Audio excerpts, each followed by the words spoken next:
We've been able to open up a lot more scholarships. So if parents lost their job, we're able to put them on scholarship. Okay, so those kids to be able to still be a part of this, to stay even though they may have some parental or some econ or economic situations that may not be where they used to be when they first joined or when they wanted to join. They now have the ability to possibly continue on. Yes. Okay. Yes. We definitely don't want to lose students, when parents lose their jobs, because, I mean, that's kind of a double whammy. Right. And that's something that you can project by any means. And I can see, too, that would be even a better release for kids to be a part of programs like Gentry because of that reason. They're going through some tough times at home, and they need at least to come in here. uncertain times, too. So the main goals behind opening the Martial Arts Center, I'm guessing, is to get kids in particular, more active in the community? Is that kind of the... Yeah, active in the community, and be able to,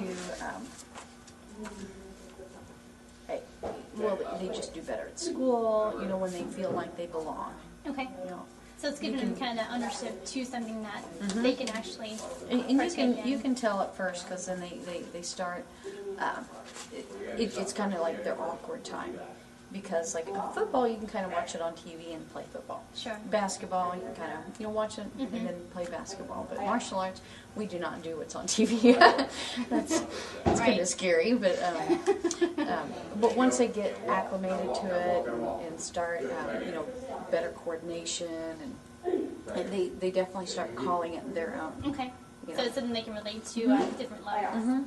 So at that, are there certain age groups that kids would fall in? How does that work? Or is it basically open up to high risk? At high risk groups? Sure. Or kind of, I guess, all the different I was going to say, we have high risk kids from 4 years old to 18 years old. Okay. So, now, do you have adults in your programs as well? Yes. You do? Yes. And it's kind of neat. Because with the Taekwondo, it's from 7 to 107. So, and a lot a parents. Now, do you have a 107-year-old? No. Okay. I am close to the oldest person here, so we won't go there. But we have grandparents in martial arts. So, but it is neat to see, the parents and the kids, take it together and come together and just kind of bond together and grow in their relationship. In a different way, I guess, than they're accustomed to at home or at a different sport. Yeah, because usually with any other sport, well, I don't know with any other sport that kids and parents can be even kill if you will and work together. Together, yeah. Okay. I don't. Now, how long have you guys been running the business here in Martinsville? That you'd have to ask me. Gentry Martial Arts has been in existence for, last year was their 10-year anniversary. Gentry Martial Arts. In this building, I'm not really sure. My son's been here for 5 years. So this is a somewhat newer location. I think we've been here 6 years. 6 years, okay. I don't know. But what was neat, I got to be a mom for a year before I got to be an employee. So you got to live it firsthand, experience it, the see the benefits. The whole realm of being a parent and what it takes to be involved and what to expect. That way. Sense. Yeah. So you got to live it first, and then you're putting it into practice now with how you're helping out. Yeah, and it was really a kind of a neat opportunity. I asked if I could help out, and then it wasn't even a month later. The guys came and said, "How much do you want to help out?" Because we're interested in an employee, and I was like, "Okay." So you weren't expecting it, but it was. Yeah, I really wasn't, but yeah. Okay. But I'm glad I took the job opportunity. And it sounds like you guys are keeping busy even during these challenging times. Yeah. Like I said, I'm really glad that we were able to open up more scholarship. That's a neat thing to hear. Definitely. Yeah. Now, do you guys do that through not-for-profit? How do you guys? Do you just go out and do funding? And is there any way that we can help as a community to keep that going? We have we usually two two activities to help our scholarship. One is a kick-a-thon and one is a break-a-thon. The kick-a-thon is usually in the spring. We really haven't set a date yet. We weren't able to do it last year, which was kind of a bummer because, Right, you never knew that. Yeah. At our break-a-thon, the kids, I think, like the best. We get donations from... Now, a break-a-thon, I'm guessing, is it... Breaking boards. Breaking boards, okay, yes. That's what I figured. We get donations from Bender Lumber, Crone Lumber,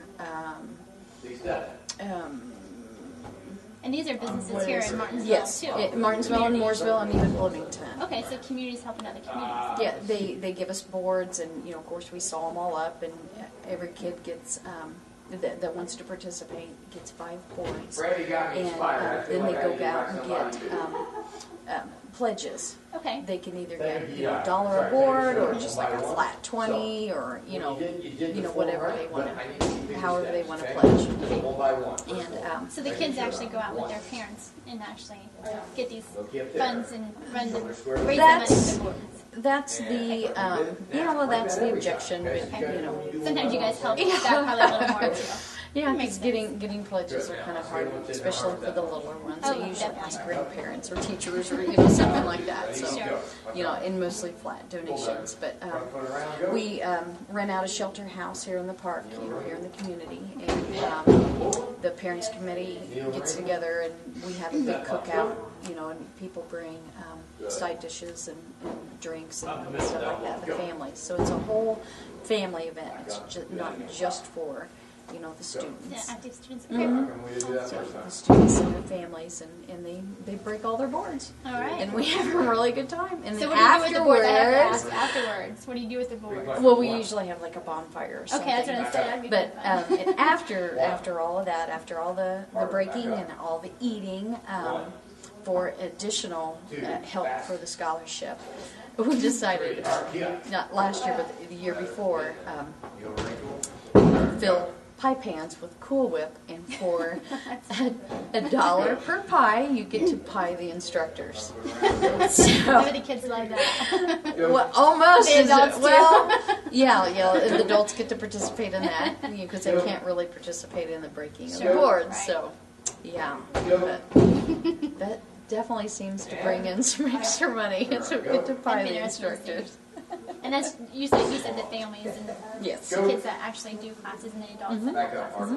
Okay. Yeah, so it's a big deal. We definitely fill a shelter house. Now, what time of the year do you guys do that usually? In the fall. In the fall, okay. In the fall, so and some kids go around the communities and get pledges. Some kids hit up a bunch of teachers, Sure, and stuff like that. So now, how many kids roughly do you guys have? I mean, everything we have, just and we have Tai Chi, we have Taekwondo, Hapkido, Brazilian Jiu-Jitsu, and Little Dragons. Wow, I never knew all that existed. Yeah, all of those. I'm thinking somewhere around 120 active. Oh wow! Okay. And that's from this main community of Martinsville and from the surrounding outskirt communities, or we have people come from Columbus, oh, okay, from from Greenwood, Monrovia, Martinsville, Centerton, Spencer, Paragon. That's neat to hear too. That they're all coming to Martinsville, the community, to help this community grow. A lot of Bloomington, Spencer, Ellettsville, stuff like that. Okay. Cool.